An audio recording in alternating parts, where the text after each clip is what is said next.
اللهم صل على سيدنا محمد وعلى آله وصحبه أجمعين. هنعمل بقى ايه مع بعض هنا كانيلوني. هحط 4 كوبايات دقيق،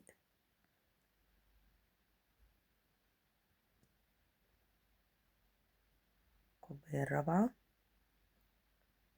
وهنخل الدقيق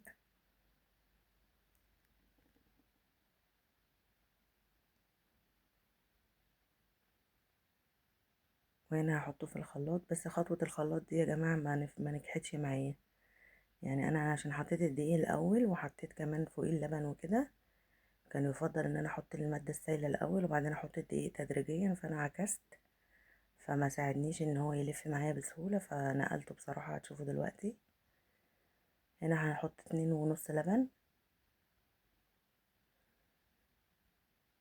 وربع كوباية من الزيت،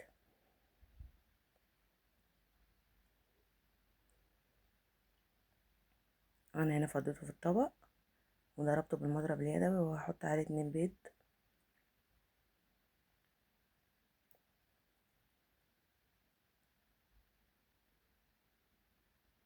بس وكده الخليط بيكون جاهز معانا. وهنا بقى طقم حلل، يعني هو مش تيفال طبعا، اسمه تروفال، بس حلو. بصراحة هو كان عندي، انا كنت شايلاه لبنتي وكده، فروحت طلعته علشان ما عنديش طاسات كويسة ولا حلل كويسة، حاجتي كلها بصراحة باظت، وخصوصا الحلل الألمونيا باظت من البابور، فقلت هخلي الألمونيا لتشغيل البابور وكده، ودوت طلعته بقى استعمله في المطبخ.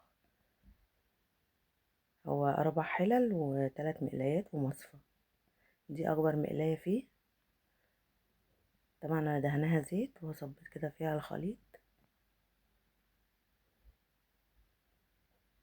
زي ما انتوا شايفين كده، خد وش ذهبي. قلبته على الناحية التانية، طبعا مش هقلبه إلا لما الاقي الحرف بتاعه ابتدى يفصل عن الطاسة. ونفس الحكاية برضو، مش شرط كل مرة ندهن الطاسة زيت، يعني لو هي فيها زيت خلاص، خصوصا لما يكون طاسة مش بتلزق زي دي.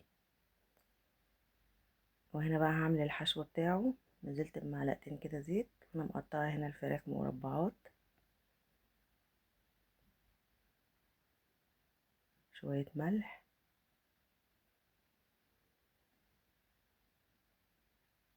شوية فلفل، وشوية كزبرة، وشوية كمون.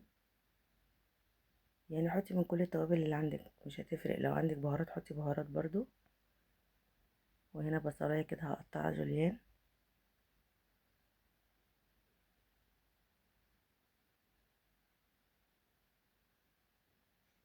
وقرنين فلفل اخضر، حامي بقى وبارد دي حسب اختياركم انتوا، زي ما انتوا شايفين كده، وشوحهم كويس قوي. وانا هعمل لها بقى طبقة بشاميل. طبعا كلنا عارفين البشاميل، حطيت حبة فلفل اسود، وهحط مكعب مرقة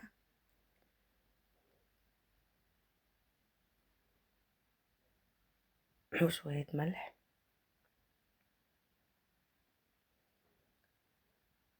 وهنا مكعبات جبنة كيري، نزلت ب3 مكعبات كده، بيدوا طعم حلو قوي للبشاميل. وهنا بقى الحشو هنحشي كده كل واحدة ونرص في البايركس،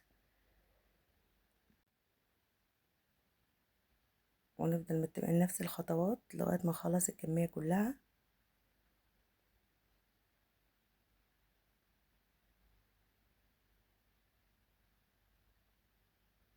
وحطيت عليها طبقة البشاميل اللي عملناها.